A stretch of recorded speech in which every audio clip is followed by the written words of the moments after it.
Imana ku bw'amahirwe twongeye kugira. Dore ko ubushize twize kuvura nk'uko nabwiye ko njya nigisha kuvura mu buryo bwa massage na hydrotherapy. N'ubu ngubu kuvura no kwigisha kuvura biracyakomeje, kuko ntabwo ari ukubyigisha gusa, ahubwo ni ibintu tugomba gushyira mu bikorwa, ntabwo ari kubishyira mu bwenge gusa. Ahubwo Imana nk'uko umuvandimwe Mashyaka Samuel yabivuze, Imana irashaka ko binakunze habaho ubushobozi bwo gushinga ibitaro by'abana b'Imana, kuko ubuvuzi bugiye guhagarara, ababyaza babure, imiti ibure, ku buryo bibaye byiza Imana mu buntu bwayo bamwe bakwemera no kuba bakwitanga hakaba hashingwa n'ibitaro. Ariko reka noneho twige kuvura dukoresheje massage na hydrotherapy, bwa buvuzi akenshi butaba bukeneye ibitaro cyangwa se imiti myinshi nk'uko twabibonye. Tugiye kwiga kuvura ibintu bitandukanye. Ubushize twize kuvura ubwonko. Icyambere, mbere yuko wiga kuvura ikintu ugomba kumenya ngo ubundi iki kintu gikora giti. Mwibuke turimo turigisha kuvura umutwe muri video twabonye yuko umutwe uryanira ahantu bitewe n'uburibwe umuntu arwaye cyangwa se n'ibyabiteye. Umuntu ashobora kuba aribwa umutwe, akaribwa mu gace k'inyuma, akanaribwa no mu gace k'amaso. Ibyo ari ikimenyetso cy'uko umuntu afite ikibazo cy'uko wenda ataruhura amaso, cyangwa se ari uburwayi bw'amaso. Ibyo ngibyo twarabibonye. Cyangwa se umutwe wo mu mpande nk'ikimenyetso kigaragaza yuko uwo muntu yahuye n'ibintu bimusakuriza cyane, kuko twabonye ko ibice byo mu mpande by'ubwonko bifite umumaro wo gukurikirana ibyo twumva. Noneho nshuti zanjye, reka wenda turebe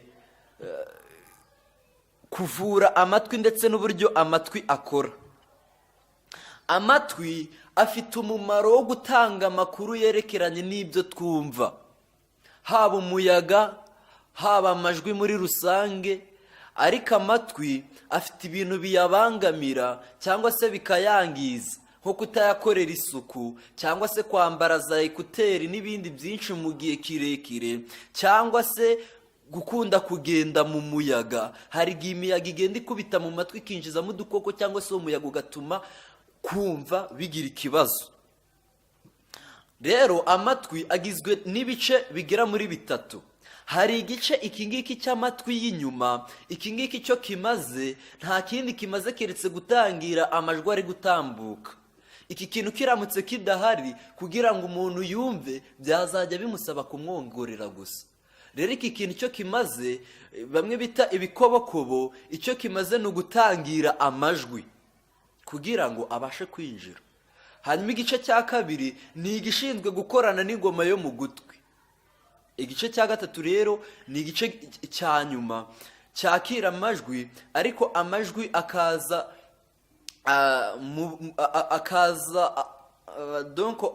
agana ku ngoma y'ugutwi, hanyuma akaza umutsi utwara ayo makuru mu bwonko. Kuvura amatwi rero, reka tubanze tuvuge ku kuvura amatwi. Amatwi agira uburwayi byibuze bugera muri butatu cyangwa bune.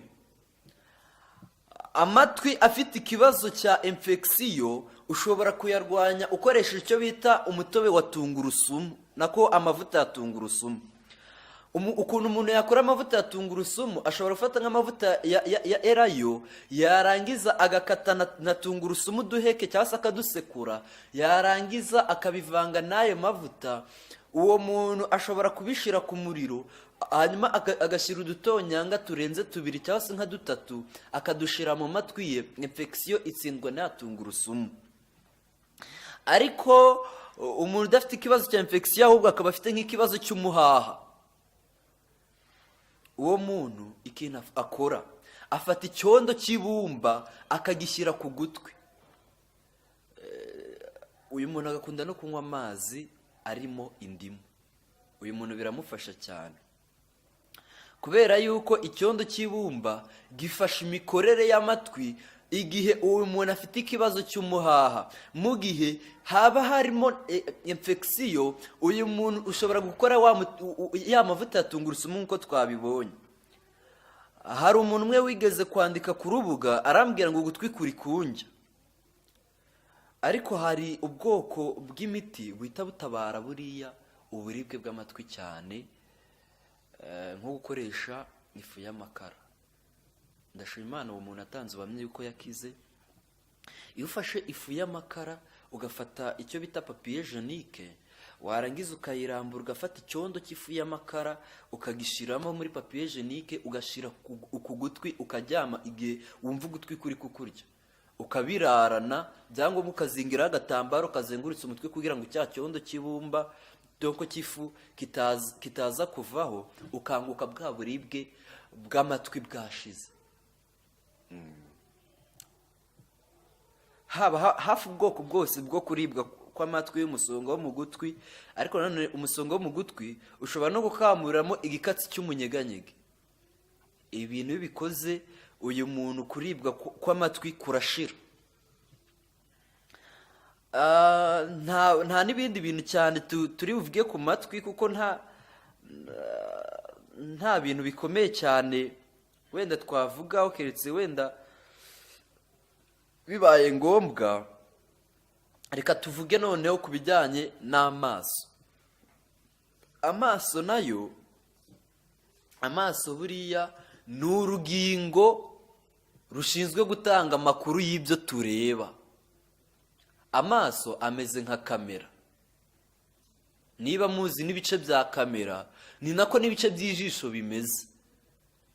Ijisho rigizwe n'ikirahuri cya mbere kibanza, ariko hagakurikiraho n'akandi kantu gatoya, ndetse na kariya gahu k'umweru muba mubona. Biriya byose bifite umumaro kugira ngo amakuru y'ibyo tureba atangwe neza. Rero iyo hagize na kimwe cyangirika, birumvikana ko ibyo tureba n'ibyo dusoma, ibyo bintu tutaba tukibifata nk'uko bikwiriye.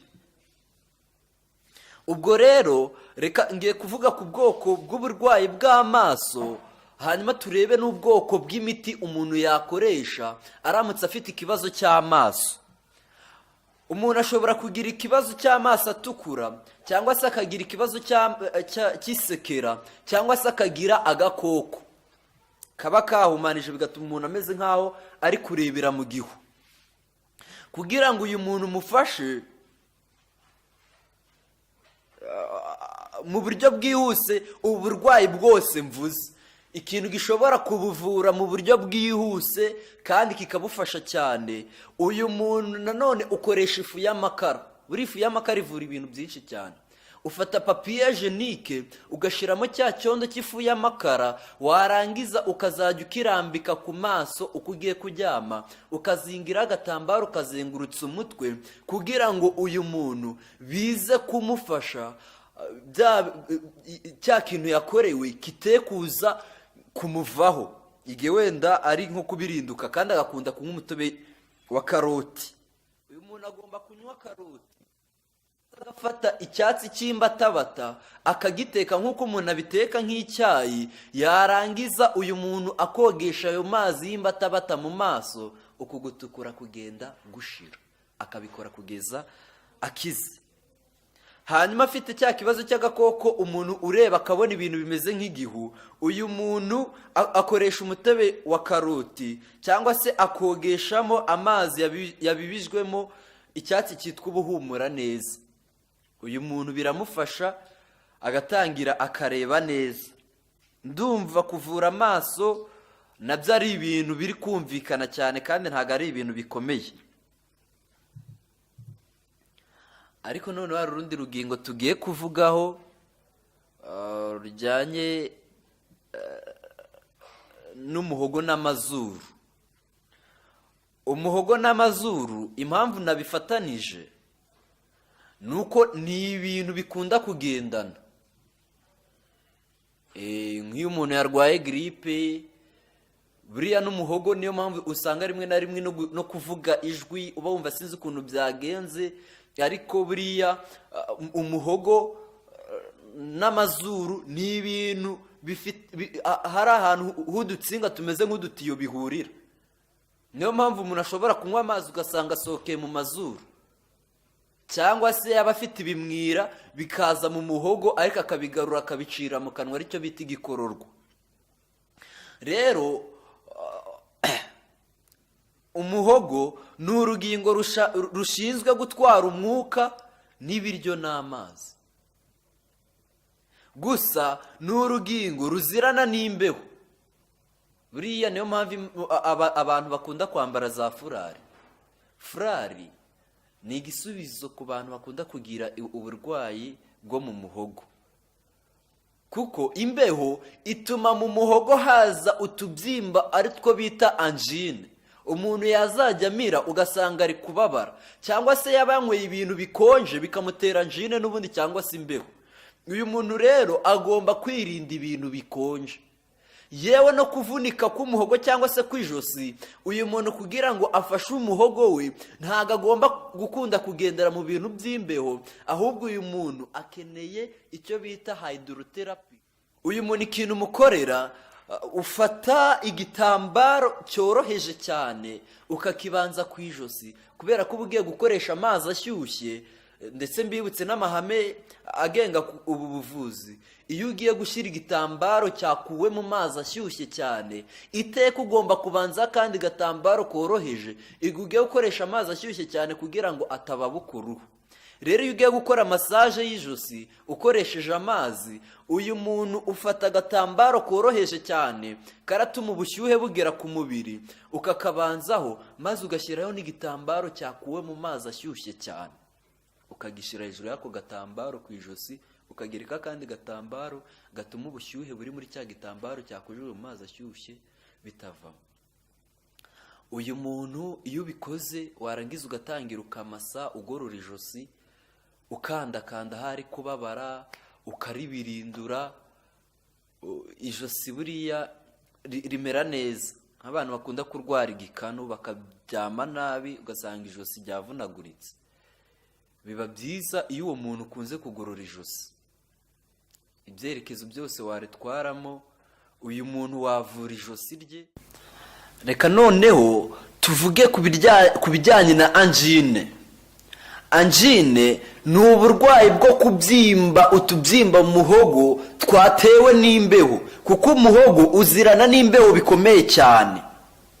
Kugira ngo rero umuntu afashe umuhogo we mu gihe arwaye angine, ashobora gufata amazi akayavanga n'umutobe w'indimu, ayo mazi akaba ashyushye, nako akavanga n'indimu. Uyu muntu uko agenda yanywa, angine ye irakira uko yanyweye mu gitondo na nimugoroba. Ndetse ashobora no gufata amazi avanze n'umunyu akayakaraza mu muhogo. Kumwe abana bakunda gukina nabyo, amazi bakayashyira mu kanwa ariko ntibayamire, bakayageza mu muhogo bakongera bakayagarura. Kwa kundi umuntu ashobora kugwa nko mu kiyaga, amazi akaza agahita yaruka, cyangwa se akongera agahita agaruka. Uwo muntu rero arayanywa ariko si ngombwa kuyamira, kuko iyo yamize arimo umunyu birumvikana ko kunywa umunyu mubisi ni ibintu bitari byiza, ahubwo arayacira. Ndetse none reka tuvuge ku cyitwa gapfura. Uyu muntu ufite gapfura umuhereza umutobe w'igicumucumu. Icyatsi amazi yatekanwe n'igicumucumu biramufasha. Cyangwa se ukamuhereza amazi yatekanwe n'inyamapfundo, uyu muntu nawe biramufasha. Hari igihe none umuntu ashobora kuba agira ikibazo cyo gusarara cyane, cyangwa se igihe yasaraye, uyu muntu agomba kunywa imbatabata, ibyatsi byatekanwe n'imbatabata, nako amazi yatekanwe n'imbatabata. Birumvikana ko indwara nyinshi zijyanye n'umuhogo cyangwa se ijosi tuzivuzeho.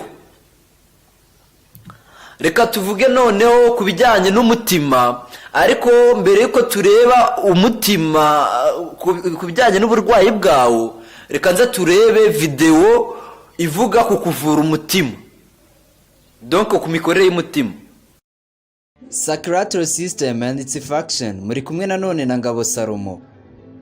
Urugingo rw'umutima n'imikorere y'imitsi nibyo tugiye kuvugaho. Urugingo rw'umutima icyo rumaze ni ugukurura amaraso yanduye, rwarangiza rukayajyana ku ngingo zishinzwe kuyasukura. Muri izo ngingo harimo n'ibihaha, ndetse n'impyiko ndetse n'izindi ngingo nk'umwijima. Ariko reka tuvuge ukuntu umutima ukora. Umutima ufata amaraso yanduye, wenda yandujwe n'imyuka twahumetse cyangwa se ibindi bintu runaka twakiriye mu nshinge, maze ubwo burozi bukaza kukurwirwamo mu mwijima cyangwa mu mpyiko cyangwa mu bihaha. Umwuka rero uhumanye ushobora kuyungurwa binyuze mu bihaha, mu gihe imyunyungugu yanduje amaraso ishobora kuyungurwa mu mpyiko. Umutima rero ugizwe n'ibyumba bibiri, aricyo gice cy'iburyo n'icy'ibumoso. Igice cy'ibumoso kinyuramo amaraso yanduye, ariyo muri kubona asa ubururu, ariko muri rusange si uko aba asa ubururu, ahubwo cyari ikigereranyo. Maze ayo maraso agahita ajyanwa mu bihaha, mu mpyiko ndetse no mu mwijima bikayungururwa, maze umutima ukongera ugafata amaraso atunganye ukajyana mu cyumba cy'iburyo. Icyo cyumba cy'iburyo nk'uko mubibona, ayo maraso atukura ni amaraso ashushanya amaraso atunganijwe.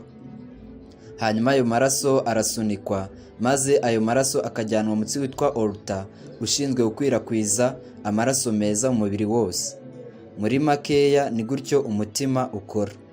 Umutima rero uba ugizwe n'imitsi itandukanye ishinzwe gutwara ayo maraso, haba ayanduye ndetse n'amaraso asa neza cyane. Uko umutima ukubise biba bivuze ngo uri gukurura kandi uri gusunika ukwirakwiza amaraso. Rero imitsi bigizwe n'udutsi dutoya twitwa capillaries, natwo tukaba tugizwe n'udutsi dutoya twitwa veins. Ndabashimiye, ubu n'amahoro bibane namwe, amen. Nkuko tubonye iriya video rero, reka noneho turebe ibintu bitera uburwayi bw'umutima. Ko tubonye ko umutima ujya kungana n'igipfunsi cy'umuntu, kandi buri wese uko igipfunsi cye kingana niko n'umutima we uba ungana. Umutima rero ntabwo uyungurura nkuko tubibonye, ahubwo umutima icyo ukora ni ugusunika amaraso gusa. Umutima ufata amaraso yanduye ukayakura mu mubiri, mu mitsi y'amaraso, maze ukayajyana mu bihaha, hagasohoka umwuka witwa carbon dioxide, hanyuma hakinjira umwuka mwiza witwa oxygene.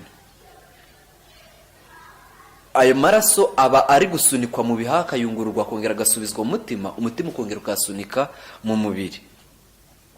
Rero uburwayi bw'umutima n'umuvuduko w'amaraso ni ibintu bikunda kugendana cyane, kuko uko umutima utera cyane biba bivuze ngo ni nako usunika amaraso cyane, uko ugenda gahoro cyane ni nako usunika amaraso gake cyane. Niyo mpamvu abantu bafite umuvuduko mwinshi w'amaraso barangwa no guteragura k'umutima cyane, mu gihe abafite umutima ugenda umuvuduko w'amaraso ugenda gake barangwa n'isereri no kumva amaraso adatembera neza mu mubiri. Rero ibintu bishobora gutera uburwayi bw'umutima harimo nko guhangayika. Guhangayika biri mu bintu bituma amaraso yirukanka, nk'uko ubushize twabonye ukuntu ubwonko n'umutima bikorana. Icya kabiri, kunywa no kurya ibyangiza umutima. Abantu bakunda kunywa inzoga, bakanywa itabi, ibyo bintu biragenda bikangiza umutima. Icya kabiri, umuntu ashobora kurwara umutima bivuye mu nkingo mbi. Inkingo mbi buriya zishobora gutera uburwayi bw'umutima. Icya kane, umuntu ashobora kuwuvukana. Umuntu ashobora kuba si umuntu buravukana uburwayi bw'umutima ate. Umutima ufite imitsi ikorana n'ibihaha ndetse n'ubwonko. Cya gihe umwana avuka akarira, ubundi iyo akiri mu nda hari agatsi kaba gafunguye, agatsi gatwara amaraso. Kubera ko umwana rero ibijyanye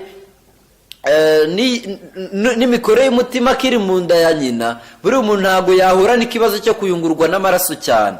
Ahubwo umwana ukimara kuvuka, bitewe na ka gatsi kaba kataratandukanywa gahuza amaraso, gatwara amaraso mu bihaha, aka gatsi iyo umwana avutse akarira, uriya mwuka aba akoresheje ukorana n'ibihaha, kari agatsi gahita kifunga, maze hagahita hagaragara ikimenyetso cy'uko ibihaha bigiye gutangira gukora mu kuyungura amaraso, kuko iyo akiri mu nda ya nyina ntabwo ibihaha biba biratangira umurimo wabyo nk'igihe yavutse, maze kakifunga. Ariko iyo umwana avutse ntarire, uyu muntu birangira rimwe na rimwe arwaye uburwayi bw'umutima.